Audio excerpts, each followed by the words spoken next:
தினமும் அலுவலகம் செல்லும் வழியில் ஒரு பெரியவர் வெயிலிலும் மழையிலும் பொம்மைகளை வெற்றி கொண்டு இருப்பதை பார்த்திருக்கிறேன்.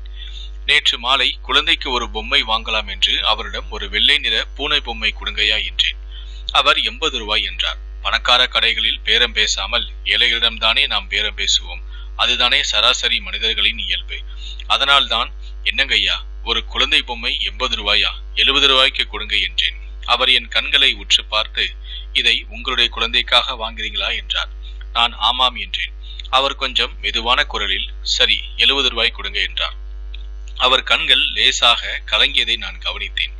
அது என் மனதை என்னவோ செய்ய, ஏன் ஐயா, என்னாச்சு, ஏன் அழுகிறீங்கன்னு கேட்டேன். ஒன்னும் இல்ல சார் என்றார். நான் மீண்டும் மீண்டும் வற்புறுத்தி கேட்க அவர் மெதுவாக சொல்லவும் ஆரம்பித்தார். என் பெயர் ஆவுடையப்பன், வயது 77. என் மனைவியின் பெயர் பார்வதி, வயது 73. எங்களுக்கு 6 குழந்தைகள். மிகவும் ஏழ்மையான குடும்பம். மிகவும் கஷ்டமான சூழ்நிலையில் பிள்ளைகளை வளர்த்தோம். பல நாட்கள் நானும் மனைவியும் சாப்பிடுவது கூட இல்லை. இருப்பதை பிள்ளைகளுக்கு கொடுத்து விடுவோம். பல நாட்கள் இரவு பட்டினியாக இருந்திருக்கிறோம். ஒரு நாள் கூட என் மனைவி இதற்காக என்னோடு சண்டை போட்டதில்லை. பிள்ளைகள் எல்லாம் திருமணம் முடிந்து அவரவர் தனி குடும்பமாக சென்று விட்டனர். எங்களுக்கோ தடுமாறும் வயது.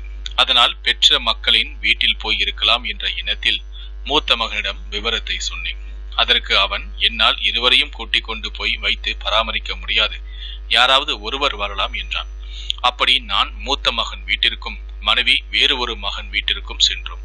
வேறு வழியில்லாமல் 47 வருடங்கள் ஒன்றாக வாழ்ந்த மனைவியை பிரிந்து தனிமையில் இருப்பது பிடிக்காமல் பல நாட்கள் அழுது இருக்கின்றேன். மனைவியின் நினைவுகள் மனதில் போராட இறுதியில் என் மனைவி இருக்கும் என் மகன் ஊருக்கே சென்றேன். என் மனைவியிடம் சொன்னேன், நாம் இருவரும் ஒன்றாக வேறு எங்காவது போய் விடலாமா என்று. மனைவியும் அழுது கொண்டே அதற்கு சம்மதித்தாள். மகன்கள் வீட்டிலிருந்து நாங்கள் வெளியே வந்து 1 வருடம் ஆகிறது. பிழைப்புக்காக நான் குழந்தைகளின் பொம்மைகளை நடந்து சென்று விற்கிறேன். தினமும் 80 ரூபாய் முதல் 100 ரூபாய் வரை லாபம் கிடைக்கும்.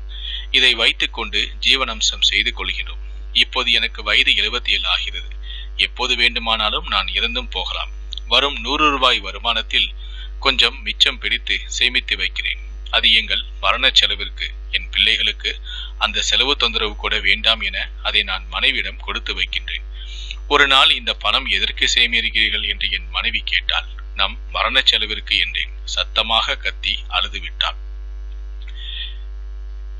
இப்போது என் மனைவியின் பிரார்த்தனை, என் கணவர் மரணிக்கும் அதே நேரத்தில் எனக்கும் மரணத்தை கொடுத்து விடு கடவுளே என்றுதான்.